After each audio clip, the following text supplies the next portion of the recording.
She confessed, "I have a criminal record for theft, but it's sealed." I said, "Whatever." Then I noticed cash missing from my business. I didn't ask her. I called the district attorney to unseal her record and pressed charges. She went from sealed to sentenced in a week. I, 31 male, own a small coffee shop. Nothing fancy, just a neighborhood spot that does decent business. Been open for 3 years, finally turning a real profit. Met my girlfriend, 28, about 7 months ago through a mutual friend. Things moved fast. She was funny, smart, seemed responsible. We'd been dating for maybe 2 months when she dropped the bomb one night over dinner. "I need to tell you something," she said, looking nervous. "I have a criminal record." My stomach dropped. For what? Theft. From a retail job when I was 22. I was stupid and desperate, and I stole from the register. Got caught, pleaded guilty, did community service and probation. The record got sealed after I completed everything. I sat there processing. 6 years ago, she did her time, completed probation, got it sealed. People make mistakes when they're young, right? "Okay," I said. "Thanks for telling me. I appreciate the honesty." She looked relieved. "You're not upset?" "It was 6 years ago. You paid your debt. It's sealed. We're good." She teared up a little, said I was the first person who didn't immediately dump her after finding out. We moved forward. Fast forward 4 months. She's basically living at my place, keeps clothes there, stays over most nights. We're not officially moved in together, but close enough. 3 weeks ago, I noticed something weird at the shop. I do my books every Sunday night. It's tedious but necessary. The cash deposits weren't matching the register totals. First week, I was short $180. Figured maybe I miscounted. Maybe one of my 2 employees rang something up wrong. Happens occasionally. Next week, short $220. Week after that, $195. I started paying closer attention. My employees are solid. One's a college student who's been with me since I opened. The other's a retired teacher who works mornings for something to do. Neither of them had access to my office safe where I keep the cash before bank runs. But my girlfriend did. I'd given her the combination months ago in case of emergency. I didn't want to believe it. Couldn't be her, right? She told me about her past. She was reformed. She wouldn't. But I'm not stupid. Last Sunday I installed a hidden camera in my office, one of those tiny ones that looks like a USB charger, pointed right at the safe. Tuesday afternoon, she came by the shop, said she wanted to grab lunch nearby and thought she'd say hi. I was out front dealing with a rush. She went to my office to use the bathroom. Checked the camera footage that night. Clear as day. She punched in the safe code, took $200 from the deposit bag, stuffed it in her purse, closed everything up. Took maybe 45 seconds total. I sat there watching the video on repeat. My hands were shaking, not from sadness, from pure rage. Wednesday morning, I didn't confront her. Didn't say a word. I called my lawyer buddy instead. "Can sealed records be unsealed?" I asked. "Depends. Why?" I explained everything. The confession, the missing money, the video evidence. He got quiet. Sealed records can be unsealed if there's evidence of a new crime, especially if it shows a pattern of behavior. You need to call the DA's office and file a police report. Thursday, I did exactly that. Filed a police report showing the video evidence, the discrepancies in my books, documented everything. The detective who took my statement was a regular customer. He knew my shop, knew I kept good records. "How much total are we talking?" he asked. "About $600 over 3 weeks that I can prove on video. Probably more before that I can't prove." He nodded. "And she has a prior for theft?" "Sealed record, retail theft, 6 years ago." "I'll talk to the DA. This is a clear pattern. They'll probably want to unseal the prior to show repeat offender status." Friday afternoon, the DA's office called me. They were filing charges, theft by employee. Even though she wasn't technically an employee, she had authorized access, and they were petitioning to unseal her prior record to establish pattern. "How long until she knows?" I asked. "We'll have a warrant issued Monday. She'll be arrested probably Tuesday." I hung up. Felt weirdly calm. Friday night, she came over like normal, talking about her day, asking about mine, acting like everything was fine. I ordered pizza. Watched a movie. Went to bed. Didn't say a single word about any of it. Update 1 week later. Holy crap, this exploded. To answer some questions. Yes, this is real. No, I didn't feel bad. Yes, she got arrested. Tuesday morning, I was at the shop when my phone rang. Her best friend. "What did you do?" she screamed. "I'm working. What's going on?" "The cops just arrested her at work. In front of everyone, she's calling me from jail saying you had her arrested." "What the hell? She stole from my business. I have video evidence. I pressed charges. Over a few $100s? Are you insane?" Theft is theft. She has a prior record for the same thing. She didn't learn. Not my problem anymore. "You vindictive piece of..." I hung up, blocked the number. An hour later, her mother called. Different approach. "Please," she was crying. "Please drop the charges. She made a mistake. She has a problem. She needs help, not jail." "A problem?" She has a shopping addiction. Online shopping. She was in debt and desperate. It was wrong, but she's not a criminal. She literally is a criminal. Convicted 6 years ago. Did it again. That makes her a repeat offender. The first time was sealed. Nobody was supposed to know. That's not how it works when you commit the same crime again.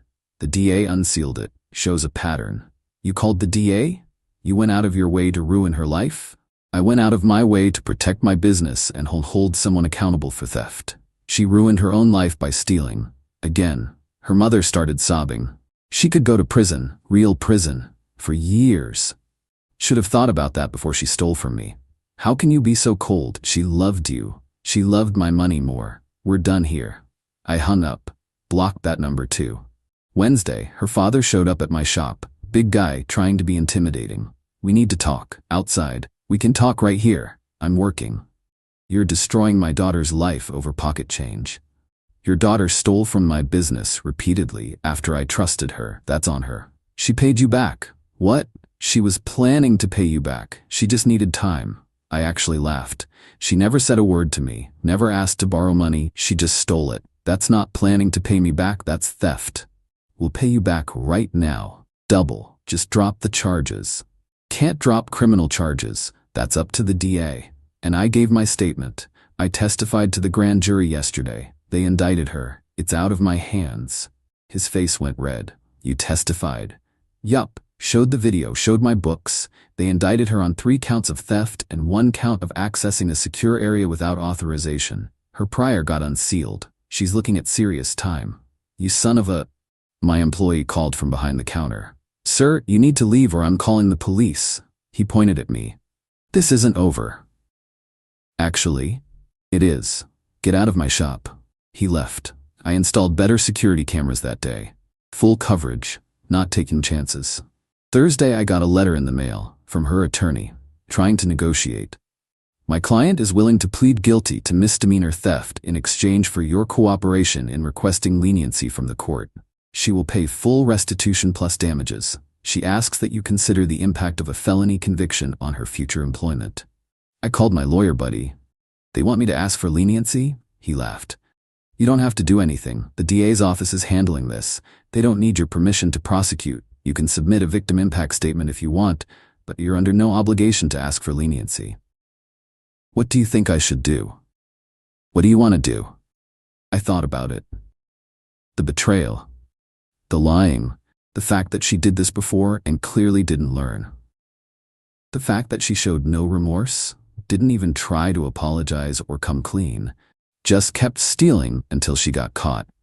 I want her to face the consequences of her actions. Then tell her lawyer to pound sand. I replied to the letter. Short and sweet, I will not be requesting leniency. I will submit a victim impact statement detailing the financial and emotional harm caused by your client's actions. She is a repeat offender who showed no remorse and continued stealing even after I trusted her with my business. She deserves whatever sentence the court deems appropriate. Sent it certified mail. Friday night, her best friend somehow got my new number. Called me from a blocked number. "You're a monster. She's on suicide watch in jail." Suicide watch. "Are you happy now?" "She's in jail because she's a thief. That's not my fault." "She loved you. She made a mistake." "She made a series of deliberate choices to steal from me over 3 weeks. That's not a mistake. That's a crime spree.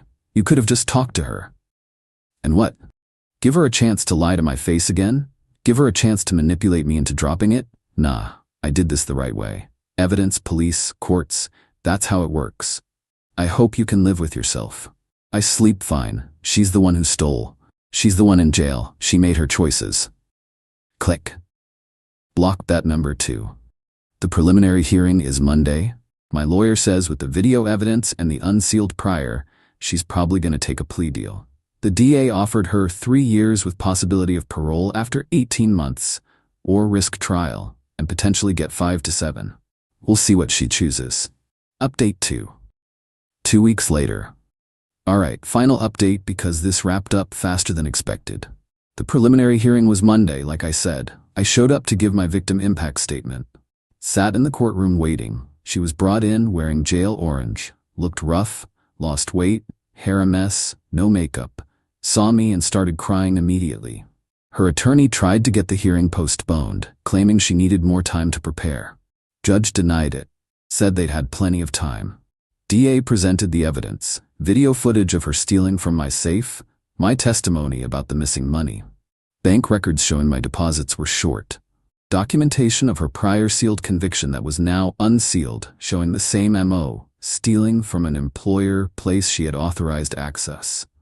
Her attorney argued she had a shopping addiction and needed treatment, not prison. Claimed she was remorseful and had been planning to pay me back.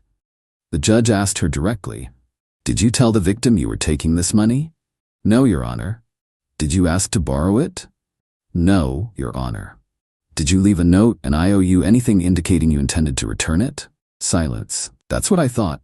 This isn't borrowing, this is theft." Her attorney then tried a different tack. Started talking about how I set her up by giving her access to the safe, how I entrapped her by not securing my business properly. The judge shut that down fast. Counselor, the victim had no duty to protect his property from someone he trusted. Your client had a duty not to steal. She failed that duty. Next argument. They went back and forth for a while. Then the DA presented the plea offer. 3 years, 18 months minimum before parole eligibility, full restitution of $600 plus court costs, 5 years probation after release. Her attorney asked for time to discuss with his client. Judge gave them 15 minutes. They came back. She took the plea. Judge accepted it, set sentencing for 2 weeks out, and remanded her back to custody. As they led her out, she looked at me, mouthed, "I'm sorry." I didn't react, just sat there. Her mother was in the courtroom, came up to me afterward. "I hope you're satisfied. You've destroyed her life. She destroyed her own life twice. She made a mistake. She committed a crime, got convicted, did it again, got convicted again. That's not a mistake, that's a pattern. She needed help, not prison. She needed to not steal from people who trusted her. She had 6 years to get help after her first conviction. She chose to steal again instead. That's on her." Her mother started crying. "She was doing so well. She was happy. You ruined everything. I didn't steal from myself. She did that. I hope you can sleep at night knowing you sent someone you supposedly loved to prison. I sleep fine. I'm not the thief." She walked away, sobbing. Sentencing was this past Thursday. I submitted my victim impact statement in writing. The defendant betrayed my trust in the most fundamental way. She knew about my business, my struggles to build it, how hard I worked to make it successful. She had access to my office and my safe because I trusted her. She repaid that trust by stealing from me repeatedly. This is not her first offense. She was convicted of the exact same crime 6 years ago. She learned nothing from that experience. She is a repeat offender who shows a pattern of stealing from people and places that trust her. I am not asking for maximum sentencing, but I am asking that the court impose a sentence that reflects the seriousness of her actions and protects future potential victims from someone who clearly has not learned from past mistakes. I have lost not only money but also my ability to trust people. I second-guess every employee, every person who comes into my shop. That damage is real and lasting. The defendant made her choices. She should face the full consequences of those choices. Judge read it in court, looked at her. "Do you have anything to say before I impose sentence?" She stood up crying. "I'm so sorry. I have a problem. I need help. I know what I did was wrong. I was going to pay him back, I swear. I just needed time. I didn't mean to hurt him. I loved him. I love him. Please, I'll do anything. I'll go to treatment. I'll pay him back, anything. Just please don't send me to prison." Judge was unmoved. You had 6 years to get treatment. You had 6 years to learn from your first conviction. Instead, you targeted someone who trusted you and stole from his business. This court sees no evidence that probation or treatment alone would protect the public from your behavior. I hereby sentence you to 3 years in state prison, with eligibility for parole after serving 18 months. You will pay full restitution of $600, plus court costs of $1,200. Upon release, you will serve 5 years of supervised probation with mandatory theft counseling and prohibition from employment in any position involving cash handling or financial access. This sentence is to run consecutive to any violations of your previous probation, which this court is noting for the record. Wait, what? Violations of previous probation? Turns out, part of her sealed plea deal 6 years ago included a 10-year probationary period where any new theft conviction would result in additional time. Nobody caught it until now. The judge added another 18 months for the probation violation. Total, 4.5 years in state prison. Minimum 3 years before parole. Her mother screamed. Her father stood up shouting. Security had to escort them out. She just collapsed, had to be carried out by the bailiffs. I sat there feeling nothing, not happy, not sad, just done. Her attorney tried to approach me after. My client would like to apologize personally, and no, we're done. She's going to prison. That's the end of it. She's willing to pay you back immediately if the restitution is court-ordered. I don't need anything else from her, ever. I left the courthouse, went back to my shop, made coffee, served customers, went home. Final update, 1 month later. Writing this as a final wrap-up since people keep messaging asking what happened. She's in state prison, started her sentence 3 weeks ago. I got a restitution check from her family for $600 plus the court costs. Cashed it, moved on. Her mother sent me one final letter. I'll summarize. I'm a vindictive monster who destroyed a young woman's life over a small amount of money. I should be ashamed. She hopes karma gets me, the usual. I didn't respond. Threw the letter away. Her best friend posted a long rant on social media about me. Didn't tag me, but everyone knew. About how I set her up and went nuclear over a small mistake. How I could have just talked to her. How I'm a heartless, cruel person who enjoys seeing people suffer. A bunch of people who actually know me responded. Pointed out that stealing $600 from a small business isn't a small mistake. That she's a repeat offender. That I had every right to press charges. The friend doubled down, said I was traumatizing my ex by prosecuting her. That I should have just let it go. One of my regulars commented, so if someone steals from you repeatedly, you should just let them? That's not how the world works. Actions have consequences. She stole, she got caught, she's facing consequences. That's justice, not trauma. The thread got locked. I never responded to any of it. The shop is doing fine. Better than fine, actually. I'm less stressed, more focused. Hired a new part-time employee to replace the hours my ex used to hang around. Changed the safe combination. Added more security cameras. Instituted a new policy. Nobody but me has access to the office safe. Period. My employees have been great. They know what happened. Small neighborhood, word spreads. They've been extra vigilant, extra supportive. Business is actually up. Apparently people respect an owner who doesn't let themselves get walked on. I went on a few dates, nothing serious yet. Trust issues are real, not gonna lie. First date question is, now, do you have any criminal convictions I should know about? Half joking, half not. My lawyer buddy says she'll probably apply for parole after 18 months on the theft charge, 3 years on the probation violation. Might get out in 2 to 3 years with good behavior. I don't care. She's not my problem anymore. Someone asked if I feel guilty. Honest answer? No, not even a little bit. She had 6 years after her first conviction to get help, to change, to become a better person. Instead, she found someone who trusted her and stole from him. That's not a mistake. That's not an addiction. That's a choice. A series of choices. She chose to steal. She chose not to come clean. She chose to keep stealing. She chose to lie. She chose to play the victim when she got caught. I chose to protect my business and hold her accountable. Those are the only choices I made. The justice system did the rest.